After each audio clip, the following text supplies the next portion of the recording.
ஹல்லேலூயா. Zion வேதாகம ஆய்விற்கு அன்போடு கூட இயேசு கிறிஸ்துவின் நாமத்தில் உங்களை வரவேற்கிறேன். இன்றைய தினத்திலும் 1 நாளாகமம் அதிகாரங்கள் 3 முதல் 5 அதிகாரங்களில் வசனங்களை தியானிக்க சர்வவல்லமை தேவன் நமக்கு கிருபை பாராட்டுவாராக. 1 நாளாகமம் 3, 4, 5 அதிகாரங்கள். 3 அதிகாரத்திலே தாவீதின் குமாரர்கள் மற்றும் யூதாவின் ராஜாக்கள், சிறைப்பிடிப்புக்கு பின் உள்ள ராஜ பரம்பரை ஆகியவற்றை குறித்து சொல்லுகிறதை குறித்து பார்க்கிறோம். தாவீதின் குமாரர்களை பற்றி இந்த புத்தகத்தை எழுதியவர் அதிக அக்கறையோடு எழுதியிருக்கிறதை நாம் பார்க்கிறோம். தேவனுடைய மக்களை ஆளுவதற்கு ஒரு மெஸ்ஸியா ராஜா தாவீதின் குடும்பத்திலிருந்து தோன்றுவார் என்று தேவன் வாக்குத்தத்தம் செய்திருந்தார். இதை எழுதியவர் தாவீதின் ராஜ்யம் அழிக்கப்பட்டு போனாலும் அவருடைய சந்ததியார் உயிரோடு இருந்தார்கள் என்பதை அங்கு வெளிப்படுத்தி காட்டுகிறதை குறித்து பார்க்கிறோம். இவ்விதமாக தேவன் தம்முடைய வாக்குத்தத்தங்களை நிறைவேற்றுகிறார், அவரால் நிறைவேற்ற முடியும் என்பதை இங்கே ஆவியானவர் சுட்டி காட்டுகிறதை குறித்து பார்க்கிறோம். தொடர்ந்து 4வது அதிகாரத்திலே யூதாவின் மற்ற சந்ததியாரை குறித்து எழுதப்பட்டிருக்கிறது. இந்த யூதாவின் சந்ததியாரில் 10வது வசனத்திலே யாபேஸ் என்பவரை குறித்து எழுதப்பட்டிருக்கிறதை குறித்து பார்க்கிறோம். யாபேஸ் இஸ்ரவேலின் தேவனை நோக்கி விண்ணப்பம் பண்ணினதை இங்கே ஆவியானவர் சுட்டி காட்டுகிறார். தேவரீர் என்னை ஆசீர்வதித்து என் எல்லையை பெரிதாக்கி உமது கரம் என்னோடிருந்து தீங்கு என்னை துக்கப்படுத்தாதபடிக்கு அதற்கு என்னை விலக்கி காத்தருளும் என்று வேண்டிக் கொண்டான்.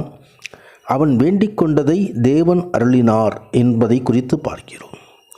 தன் சகோதரர் எல்லோரையும் பார்க்கிலும் கனம் பெற்றவனாய் இருந்தான்.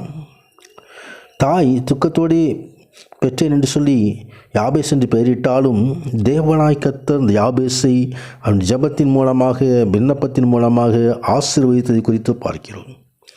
விண்ணப்பத்தினுடைய முக்கியத்துவம், ஜெபத்தினுடைய முக்கியத்துவம் இதனால் தெரிகிறது. சூழ்நிலைகள் எப்படி இருந்தாலும் ஆண்டவராகிய தேவன் விண்ணப்பத்தை கேட்டு மாற்றுகிறவர். எசேக்கியா ராஜாவின் வாழ்நாள் முடிந்தாலும் இதோ எசேக்கியா செய்த விண்ணப்பத்தை கேட்டு 15 ஆண்டுகள் கூட்டி கொடுத்ததை குறித்து நாம் பார்க்கிறோம். ஜெபம் மகிமையான காரியங்களை செய்துவிடுகிறது. தொடர்ந்து சிமியோன் குமாரனை குறித்து கொடுக்கப்பட்டிருக்கிறது. 5வது அதிகாரத்திலே ரூபன், காத், மனாசையின் பாதி கோத்திரம் ஆகியவற்றை குறித்து கொடுக்கப்பட்டிருக்கிறது. நாளாகம புத்தகம் முழுவதிலும் ஆவியானவர் வலியுறுத்தும் உண்மைகள் என்னவெனில், கீழ்ப்படியாமையும் பாவங்களும் தேவனுடைய தண்டனை தீர்ப்பையும் துன்பத்தையும் கொண்டு வந்து விடுகிறது. கீழ்ப்படிதலும் உண்மையும் சமாதானத்தையும் தேவ ஆசீர்வாதங்களையும் கொண்டு வந்து விடுகிறது. இதோ ஆவிக்குரிய காரியங்கள் நம்மை தேவனுக்கு பயப்படவும் பரிசுத்த ஆவியின் வழிநடத்தலுக்கு கீழ்ப்படியவும் தூண்டப்படுகிறது. இந்த வசனங்களெல்லாம் விசேஷமாய் இந்த அநேக பெயர்கள் கொடுக்கப்பட்டிருக்கிறது. அந்த நபர்கள் எல்லாம் எப்படி வாழ்ந்தார்கள் என்பதை குறித்து நாம் பார்க்கும்போது, கர்த்தருக்கு கீழ்ப்படியவர்கள் ஆசீர்வாதம் பெறுவார்கள், கீழ்ப்படியாதவர்கள் சத்துருவுக்கு தன்னை விற்று போட்டவர்கள் இதோ அவர்களுக்கு வருகிற ஆக்கினையை பெற்றுக்கொள்ளுவார்கள்.